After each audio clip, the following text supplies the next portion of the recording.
Bonjour mes amis, vous êtes avec Ahmed Lounès et je suis très heureux qu'on se retrouve dans une nouvelle vidéo qui est en réalité un cours complet sur l'outil le plus intéressant sur Excel et qui est les tables croisées dynamiques. Que vous soyez un simple employé ou même un chef d'entreprise, que vous soyez un analyste de données ou pas, que vous soyez un débutant sur Excel ou même un expérimenté, cette vidéo vous est destinée parce qu'elle couvre la majorité des techniques des tables croisées dynamiques. Avant de commencer, je vous invite à continuer le tutoriel jusqu'à la fin de la vidéo parce que malgré que j'ai organisé cette vidéo par chapitre que vous trouvez dans la description si vous êtes sur YouTube, je vais aborder des choses qui ne sont pas propres aux tables croisées dynamiques et ça durant chaque étape et qui peuvent vous être utiles. N'oubliez pas de me supporter avec un grand like et si mon contenu vous intéresse, n'hésitez pas à vous abonner à ma chaîne, d'activer les notifications pour recevoir toutes les nouvelles vidéos et si vous aimez vos collègues, partagez ce tuto pour qu'ils apprennent avec vous. نعم وهو كذلك.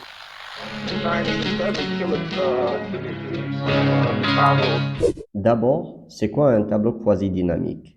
Un tableau croisé dynamique est un outil puissant capable de calculer, de synthétiser et d'analyser des données qui vous permet de voir des comparaisons, des motifs et des tendances dans vos données. De quoi est-ce qu'on peut créer un tableau croisé dynamique?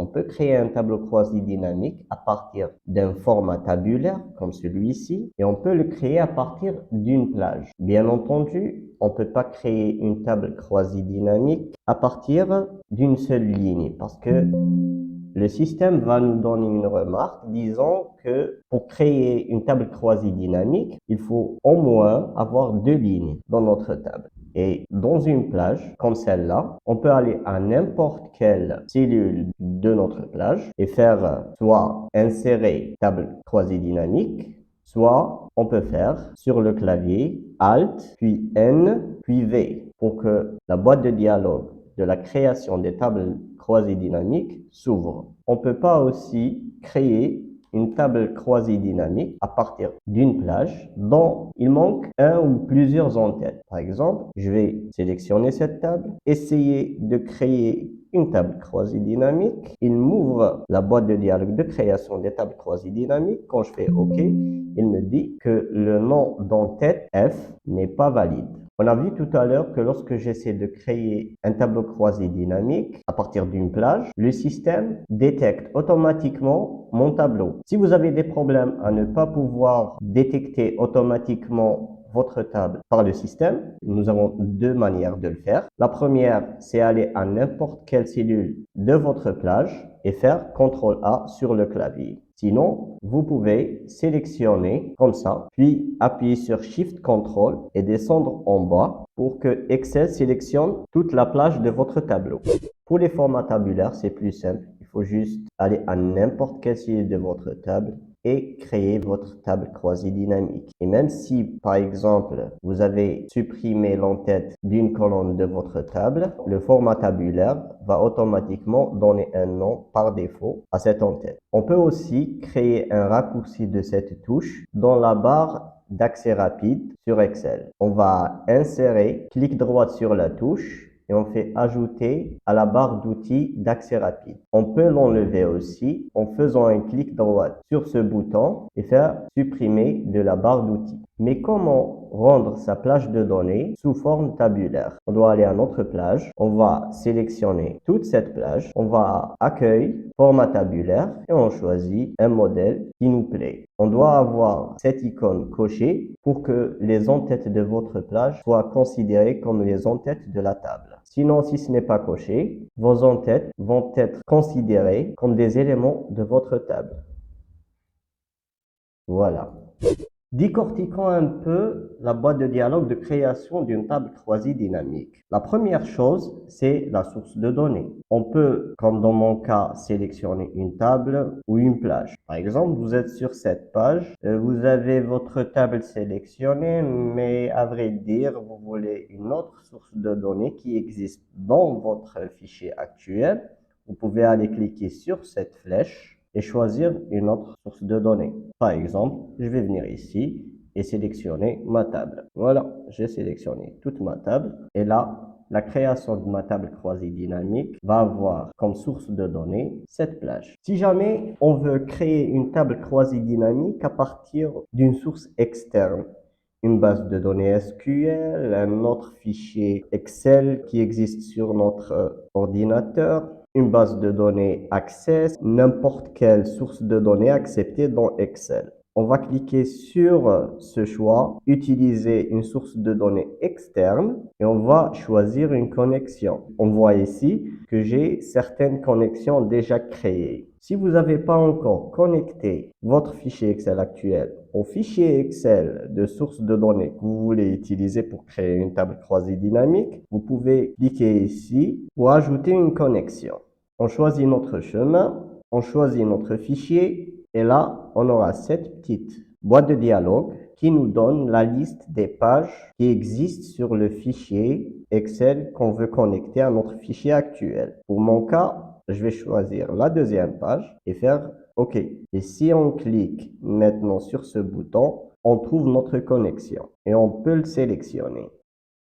On fait OK et on aura notre table croisée dynamique créée à partir d'une source de données externe. La deuxième chose sur cette boîte dialogue de création de table croisée dynamique, c'est l'emplacement de notre table qu'on veut créer. Est-ce qu'on veut que Excel nous crée une nouvelle page dans laquelle il nous met notre table croisée dynamique ou bien on veut choisir une page qui existe déjà et on met dedans notre table croisée dynamique. Si on garde ce premier choix, c'est-à-dire nouvelle feuille, et je fais OK, Excel va me créer juste avant la page de ma source de données une nouvelle page et insère ma table croisée dynamique. Sinon, je peux choisir le deuxième choix et sélectionner une page existante. Je peux cliquer ici pour définir exactement la cellule dans laquelle je veux que ma table croisée dynamique soit créée. Et si vous remarquez, si je choisis une feuille existante, j'aurai pas la main de créer une nouvelle feuille. Puis, je vais aller à une feuille qui existe déjà, sélectionner une cellule et faire OK pour que ma table croisée dynamique soit créée dans l'emplacement que je veux. Dans la page qui contient notre table croisée dynamique, on trouve 4 choses essentielles. L'interface qui s'affiche à gauche et qui est l'interface qui va contenir notre table croisée dynamique. La deuxième chose, c'est la liste des champs qui contient notre variable, c'est-à-dire les colonnes de notre source de données et les 4 cases dans lesquelles on va insérer nos colonnes.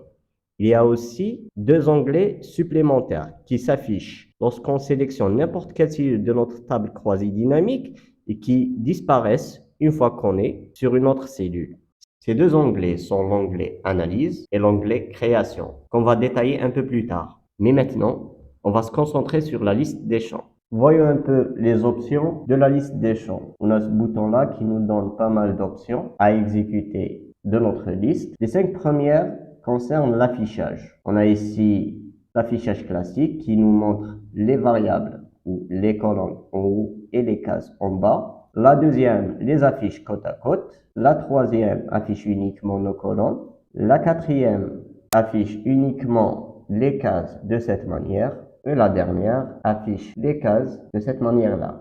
Puis on a ces 2 options d'ouvrir tout ou fermer tout. Ces 2 options concernent les tables croisées dynamiques créées par Power Pivot. Dans Power Pivot, on peut avoir ici plusieurs tables et chacune peut contenir plusieurs colonnes. Et on peut ouvrir les tables pour afficher ces variables, comme on peut réduire cette table pour masquer ces variables. C'est pour ça qu'on a cette option ici. Ensuite, on a trié de A à Z. Comme vous voyez, mes colonnes sont triées exactement comme notre source de données. Mais on peut faire, si on veut, un tri de A à Z. Et comme ça, il y a un tri en ordre alphabétique. Voyons ces 4 cases. La première, c'est la case des lignes. Quand vous glissez votre colonne à la case ligne, elle va les afficher sous forme de lignes. Bien sûr, vous pouvez glisser la colonne produit dans la case ligne ou bien vous pouvez cocher le carré de cette colonne qualitative pour qu'elle se mette automatiquement dans la case des lignes. Pour l'enlever, il faut maintenir cette colonne et la glisser en haut. Sinon, vous pouvez la décocher, tout simplement. La case colonne sert à insérer une autre colonne pour la croiser avec la colonne déjà insérée dans les lignes. Par exemple, je vais mettre la colonne forme dans la case colonne et comme ça, on va avoir les produits par forme. Dans la case valeur, on met uniquement nos variables quantitatives. Si on met, par exemple, une colonne qualitative, elle va être calculée en nombres, c'est-à-dire les nombres de lignes non vides pour le produit 1 dans la forme 5. On va enlever cette variable qualitative et on met les valeurs. Automatiquement, le système nous fait une somme. Je peux venir à cette variable dans la case valeur, je fais un clic et j'affiche les paramètres de valeur. Et d'ici, je peux renommer ma variable qui s'appelle valeur et le système l'a automatiquement nommée somme de valeurs, je peux la renommer, mais je ne peux pas mettre exactement le même nom de la colonne. Maintenant, je l'ai fait et vous allez qu'il va me signaler une erreur. Il me dit que le nom existe déjà. Alors, il faut donner un nom différent de celui qui existe sur mes colonnes de la source de données. Par exemple, je peux mettre un espace si je veux bien avoir le même nom. Deuxièmement, on peut changer le mode de calcul. On peut mettre par exemple les nombres, comme on a vu dans l'insertion de la variable qualitative dans la case valeur. On peut mettre la moyenne, le maximum, le minimum, etc. Une autre chose intéressante, c'est le format d'affichage de cette valeur. Je peux cliquer sur le bouton format de nombre pour modifier son format d'affichage. Par exemple, je peux mettre en monétaire, définir ma devise ou mettre tout juste aucune devise, définir le nombre de décimales, 2, 1 ou bien 0. Je peux avoir 3, 4, mais je ne sais pas ça va servir à quoi. Je préfère mettre au maximum 2. Et comme ça, vous allez avoir les chiffres affichés avec séparateur de milliers. Pour la case filtre, elle est très intéressante lorsque je veux filtrer le contenu de ces trois variables insérées avec une autre variable qualitative. Par exemple, je veux afficher uniquement les produits et les formes de l'entreprise numéro 4, par exemple. Je dois glisser la variable entreprise dans la case filtre, venir par ici, cocher l'option sélection multiple, désélectionner tout et cocher l'entreprise numéro 4. Ou bien je peux simplement faire une recherche sur l'entreprise que je veux filtrer ses produits et ses formes. Par exemple, on va mettre entreprise 20 pour afficher ses produits et ses formes. On peut filtrer rapidement d'une autre manière à l'aide d'un élément qui s'appelle segment. Je peux le créer dans ma table quasi-dynamique. Je vais à Insertion et je trouve Segment ou Filtre. Ça s'affiche en français dans certaines versions sous le nom de segment, dans d'autres versions sous le nom de filtre.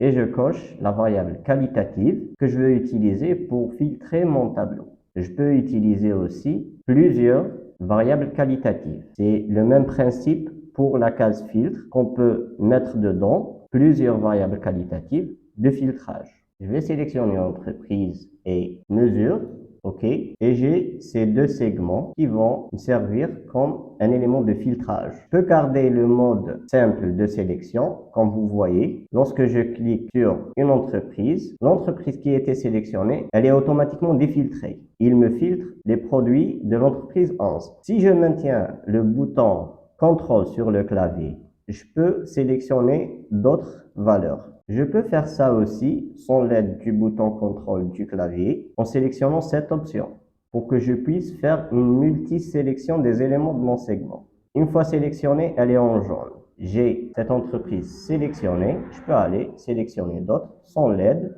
du bouton CTRL. Une fois j'ai mes éléments sélectionnés, je peux venir ici et désactiver l'option.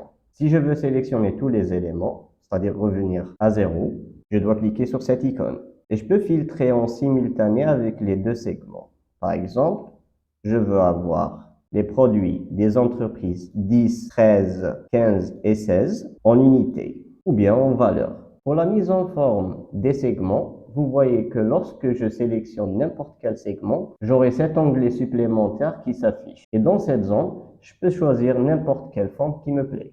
Par exemple, je vais mettre celle-là ou bien la verte. Voilà. Pour revenir au format initial, je le trouve en premier. Si vous avez remarqué, lorsque j'utilise les segments pour filtrer quelque chose, la table change de sa forme en augmentant ou en baissant la largeur de ses colonnes. Pour figer la largeur des colonnes de ma table croisée dynamique, faisons un clic droit, afficher les options de la table croisée dynamique et je décoche l'option ajuster la largeur des colonnes automatiquement. C'est OK. Et comme ça, lorsque j'utilise mes segments, la largeur ne change pas. Je vais cocher de nouveau cette option pour vous montrer comment annuler le déplacement automatique des segments lors de la sélection. Vous voyez que les segments changent d'endroit. Si je veux annuler ça, je peux aller faire un clic droit sur mon segment. Je sélectionne taille et propriétés. Je vais ouvrir l'onglet propriétés et je coche ne pas déplacer. Je peux faire la même chose directement pour le segment 2. Et là, malgré que ma table croisée dynamique change de forme, mes segments ne se déplacent pas. Il y a un élément très intéressant qu'on doit citer aussi, c'est les dates. Lorsqu'on affiche nos dates sur notre table croisée dynamique, le système les regroupe automatiquement avec les éléments de date, par année, par trimestre et par mois. Pour éviter que ça se produise, si vous voulez afficher directement vos dates telles qu'elles sont dans votre table, sans doublon bien sûr, et avec le format adéquat, vous pouvez faire CTRL Z ou bien retour juste après que vous insérez votre date dans votre table croisée dynamique. Et comme ça, on a les dates telles qu'elles sont dans notre source. Voyons maintenant les graphiques croisés dynamiques. J'ai inséré ici mes dates. Je peux venir aussi insérer mes valeurs et je veux créer un graphique croisé dynamique à partir de cette table. Il faut juste être dans n'importe quelle cellule de cette table, puis on va à Analyse, puis on clique sur Graphique croisé dynamique et on a une multitude de choix. Je vais choisir l'histogramme par exemple. Je fais OK. Comme vous voyez, le graphique croisé dynamique, il contient un filtre par date. C'est les dates qu'on a insérées dans notre table. Je peux l'utiliser pour filtrer une période par exemple, comme ça. Comme je peux revenir en arrière.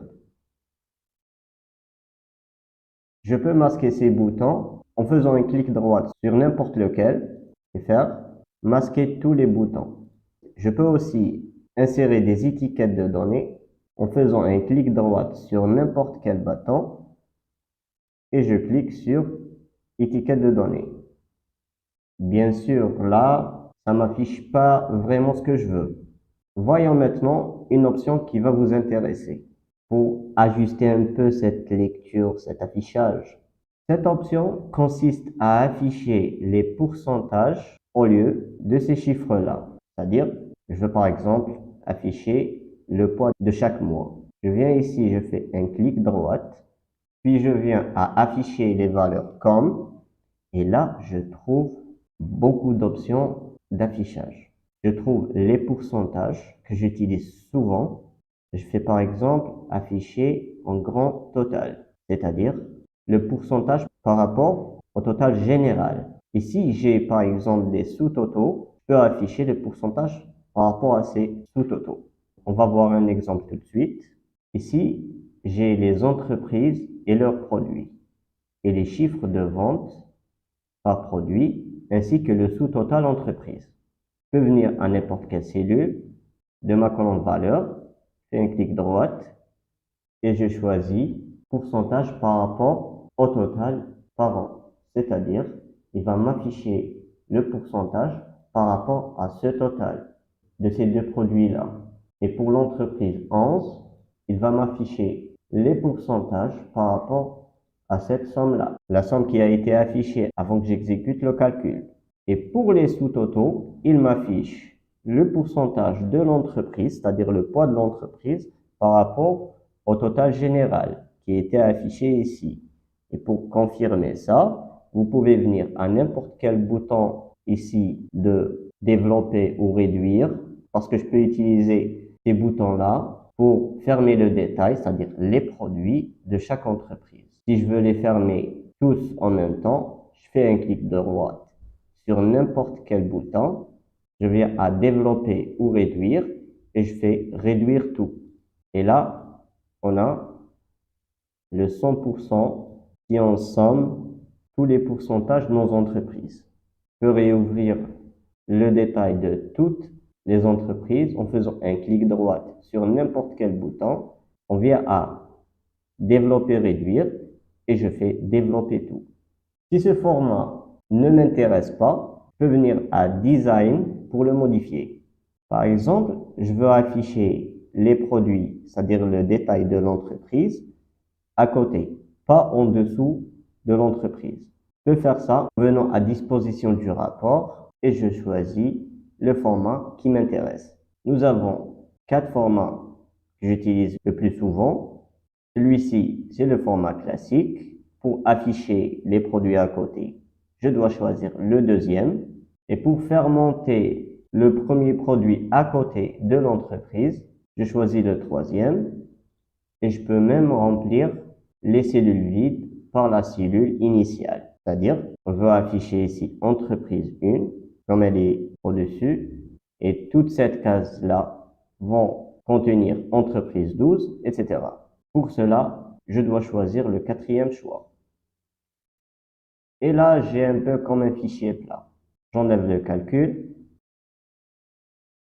Si je veux maintenant enlever les sous-totaux, je dois venir ici dans sous-totaux et je désactive tous les sous-totaux. Et je peux les afficher de nouveau en choisissant afficher tous les sous-totaux. Et pour le total général, je peux l'afficher, je peux le masquer aussi. Ça, c'est le total des lignes. Il est affiché sous forme de colonne. Et celui-là, c'est le total des colonnes. Il est affiché sous forme de ligne.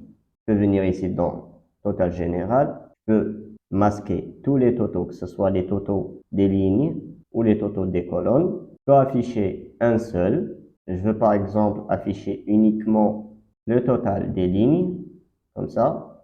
Et on trouve que le total des colonnes est masqué. Et je peux afficher uniquement le total des colonnes en choisissant afficher uniquement les totaux des colonnes. Là, le total des lignes ne s'affiche pas, mais le total des colonnes est bien affiché. Je peux les afficher tous les deux en sélectionnant le deuxième choix, afficher les totaux pour les lignes et les colonnes. Et comme ça, j'ai tous les totaux affichés. On voit ici certaines cases à cocher pour modifier le style de notre table croisée dynamique. Nous avons celle-là qui correspond aux lignes bandées, c'est-à-dire elle nous affiche en alternance une ligne en gris et une autre en blanc. Et on a aussi colonne bandée pour nous afficher en alternance une colonne en blanc et une autre en gris. Et si vous voyez, on a une couleur bleue sur les en-têtes de notre table croisée dynamique. On peut le masquer en décochant en tête de colonne. Et on a aussi une mise en forme pour les lignes qui sont en gras, si vous avez bien remarqué. On peut enlever ce gras en décochant en tête de ligne. On peut aussi choisir un thème ou une mise en forme pour notre table croisée dynamique. On trouve ici des mises en forme prédéfinies. On peut changer cette mise en forme, on peut changer les couleurs, c'est-à-dire on peut changer les couleurs et prendre celle qui nous plaît, comme on peut créer un nouveau style. Et je peux aussi effacer n'importe quelle mise en forme et donner un affichage de base en sélectionnant effacer. Il ne faut pas oublier de vous montrer l'option actualiser qui va apporter à notre table croisée dynamique les modifications qu'on a introduites dans notre source de données. On remarque ici qu'on a 5 formes, 5 différentes formes.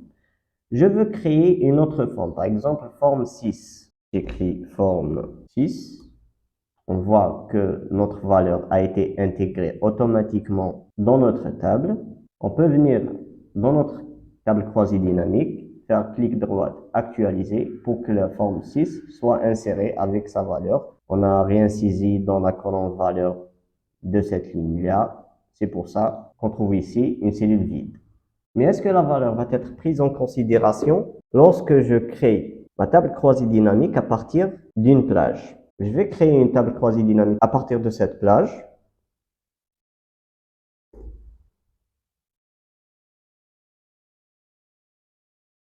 et je vais rajouter tout en bas la forme 6.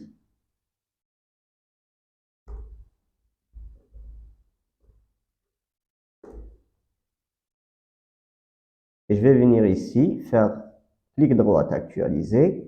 La forme n'a pas été prise en considération. Pourquoi? Parce que si je viens dans Analyse, changer la source de données, et cette option nous servir de modifier notre source de données, si je clique dessus, je peux aller faire une autre sélection à partir d'une autre table. Par exemple, j'ai fait ma table croisée dynamique à partir de cette plage et je veux qu'elle soit prise en charge par ma table bleue. Je dois utiliser l'option changer source de données pour pouvoir faire le changement de la source de données. Restons dans notre sujet. Forme 6 n'a pas été prise en considération. Je clique sur changer la source de données et je trouve que les valeurs prises en considération sont les valeurs qui sont dans la sélection qui apparaît avec les tirets verts qui bougent. Et on remarque que la forme 6 n'est pas dans la sélection. Alors je dois venir modifier ma sélection pour qu'elle soit prise en considération. Voilà la forme 6. Et ce truc-là donne un grand avantage à la création des tables croisées dynamiques à partir d'une table, au lieu qu'elle soit créée à partir d'une plage. Faisons un pas en avant concernant les segments. Si j'ai par exemple deux tables croisées dynamiques, je peux les filtrer à partir d'un seul segment. Et pour vous montrer cela, je vais créer une deuxième table croisée dynamique en bas pour vous montrer comment on peut réaliser ça.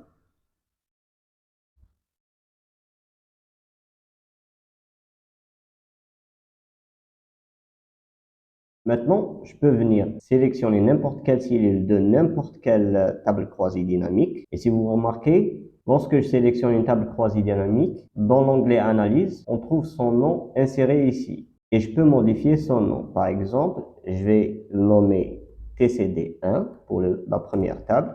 Et je viens dans la deuxième table la nommer TCD2. TCD, c'est pour table croisée dynamique. Je viens à la première table, je vais à Insertion, je crée un segment, par exemple le segment mesure.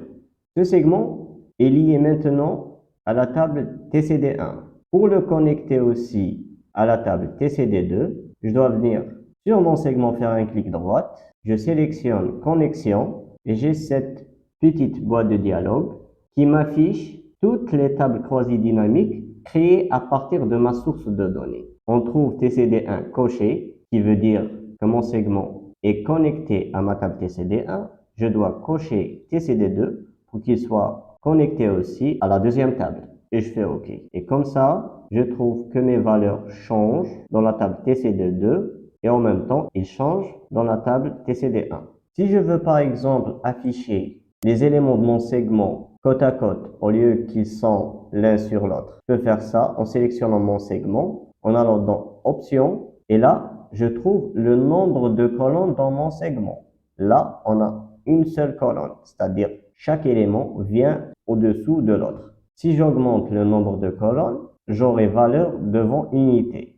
Si j'augmente à 3 colonnes, j'aurai les 3 éléments côte à côte. Je peux réduire mon segment et cette option-là va me servir à gagner de l'espace.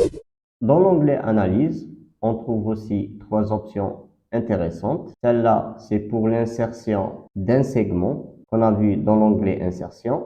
Celui-là, c'est pour l'insertion d'un segment de date qu'on va voir un peu plus tard et il existe aussi dans l'onglet Insertion. Mais ce troisième, il va nous donner la liste des segments qui sont connectés à notre table croisée dynamique. Vous voyez que je suis maintenant dans la première table croisée dynamique. Si je clique sur Connexion segment, il va m'afficher les segments qui sont connectés à ma table. Je peux annuler une connexion et je peux le rétablir aussi. Faire OK. Mais pour la deuxième, elle est connectée uniquement au segment mesure parce qu'on vient de le faire. Si je veux le connecter aussi au segment mois, je n'ai qu'à cocher cette case et faire OK. Et comme ça, il est connecté aussi. Il y a un autre type de segment que je dois vous montrer aussi, qui est les chronologies. Je peux le créer en sélectionnant n'importe quelle cellule de ma table. Je vais à Insertion et je le trouve juste devant le bouton de création des segments. Il nous sert à filtrer les dates. C'est pour ça qu'on trouve dans cette boîte de dialogue uniquement la colonne qui contient les dates sur ma source de données. Alors, je coche ma colonne date, je fais OK et j'ai mon segment. Je peux le mettre par année pour filtrer les années, par trimestre pour filtrer les trimestres, par mois et même par jour. Je vais le mettre par mois et là, je peux définir mon mois de départ et mon mois de fin pour que mon graphique croisé dynamique et ma table croisée dynamique sont filtrés. Comme vous remarquez, ce segment déclenche une fenêtre supplémentaire qui s'appelle option, dans laquelle je peux modifier la mise en forme de mon segment chronologie et je peux en créer d'autres. Je peux aussi connecter mon segment à d'autres tables croisées dynamiques qui sont issues de la même source de données. Là, j'ai une seule table croisée dynamique. Alors, je ne peux pas le connecter à d'autres. Je peux renommer aussi mon segment dans ce petit carré. Et si vous avez remarqué, l'entête du segment a changé. Ça s'est passé exactement comme ça se passe dans les segments ordinaires. Si je change son nom, l'entête change. Maintenant, on va voir les champs calculés. Et ceux qui ne connaissent pas qu'est-ce que ça veut dire les champs calculés, si vous voyez ma liste des champs, elle contient les colonnes de ma source de données. Le champ calculé sera une colonne quantitative insérée ici et qui est calculée à partir de certaines colonnes quantitatives de ma source de données. Et je vais créer un champ calculé qui additionne les quantités d'octobre et celles de novembre. Je dois aller à ce bouton-là et je clique sur champ calculé. J'aurai cette boîte de dialogue. Ici, je peux donner un nom à mon champ calculé. Et ici, je peux mettre ma fonction logique. Plus, moins, multiplication, division, etc. Et là, j'ai mes colonnes. Je vais venir ici supprimer ce 0, faire quantité octobre plus quantité novembre. Et je fais OK. Et là, j'aurai mon champ calculé directement inséré. Il me donne le total. Et je peux jongler avec ma table croisée dynamique. Je peux mettre par exemple la quantité octobre plus novembre par magasin, par article, par gamme, etc. Et si vous avez remarqué, et on a notre champ calculé dans notre liste de champs. Je peux supprimer ce calcul en allant à champ calculé. Je sélectionne mon champ calculé et je fais supprimer. Maintenant, je vais calculer les montants du mois d'octobre en multipliant les quantités fois les prix. Je le nomme montant et je fais quantité octobre fois le prix et je le mets par produit. Voici le montant de chaque produit. Je peux modifier ce calcul en allant à champ calculé, je choisis mon champ calculé et je fais modifier. J'ai ici mes montants en séparateur de milliers, on va voir le total. Dans le total, il va nous donner ce chiffre qui est un chiffre erroné, c'est pas le total exact. C'est pour ça que je dis souvent que les champs calculés des tables croisées dynamiques sont parfois dangereux. Ce total est calculé à partir de la somme des quantités du mois d'octobre fois la somme de la colonne des prix. Et on va voir ça maintenant. On va créer des sommes pour mon tableau de source de données. Voici la somme des prix. Je vais faire la somme des quantités du mois d'octobre. Je vais faire la multiplication. Il me donne ce chiffre-là et je vais le comparer à mon total. Voilà, c'est le même chiffre. Le bon calcul sera de multiplier la quantité fois le prix ligne par ligne, c'est-à-dire produit par produit. On va le calculer ici et on va avoir un autre montant global égal quantité fois prix. Et voilà, j'ai un montant tout à fait différent du montant que j'ai sur ma table croisée. C'est pour ça que je vous encourage à utiliser les mesures dans les tables croisées dynamiques au lieu d'utiliser des champs calculés.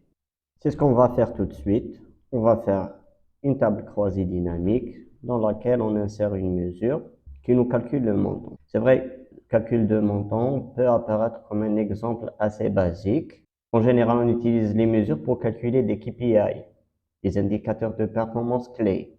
Mais je dois vous faire un exemple simple pour que vous puissiez comprendre.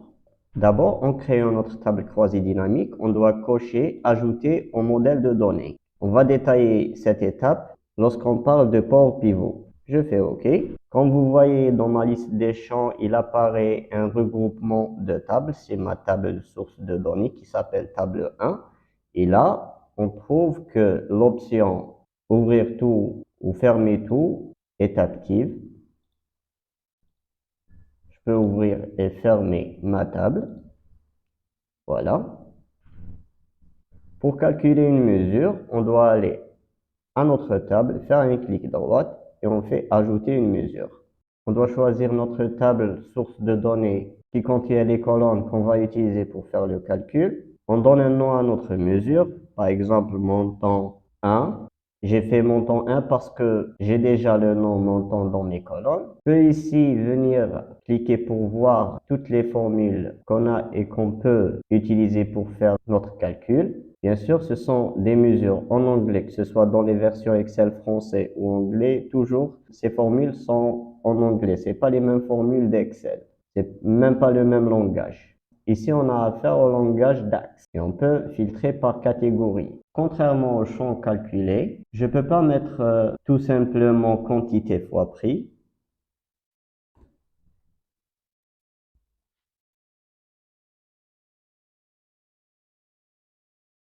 Parce que cette option des mesures, elle ne considère pas la colonne quantité et la colonne prix comme étant des chiffres. Elle les traite comme étant des zones, des colonnes. Excel ici, il va nous demander qu'est-ce qu'on veut faire avec la colonne quantité et prix. Est-ce qu'on veut faire la somme, la moyenne, quelque chose comme ça? C'est-à-dire, on doit faire une formule qui accompagne nos colonnes. On ne peut pas faire directement quantité fois prix. Et la preuve est ici. Lorsque je clique sur vérification DAX de la formule, il va me donner une erreur. Il me dit que DAX ne connaît pas quantité octobre et prix, ce qui veut dire que je dois utiliser une formule. La formule que je vous propose ici, c'est SUMX. C'est-à-dire comme si on a créé dans notre table source de données une colonne montant qui multiplie les quantités fois les prix et elle additionne toutes les valeurs de cette colonne. Je dois mettre d'abord le nom de ma table, c'est table 1 et je fais point virgule. Dans ma version, c'est point virgule. Dans d'autres versions, ça peut être seulement une virgule. Et je fais mon expression logique. Là, je peux mettre quantité octobre fois prix. Et lorsque j'essaie de vérifier ma formule, il me dit que la formule est valide. Je peux modifier l'affichage de ma colonne. Je vais utiliser mon Ether. Je choisis ma devise et mes décimales et je fais OK. Et là, on a la mesure calculée. Et juste avant le nom de la mesure, on trouve ce symbole FX qui veut dire que c'est une mesure. Je le glisse tout en bas et j'aurai mon montant qui est correct, le même montant que j'ai ici. Je vous encourage One eternity later. Je vous encourage vivement à utiliser les mesures au lieu des champs calculés.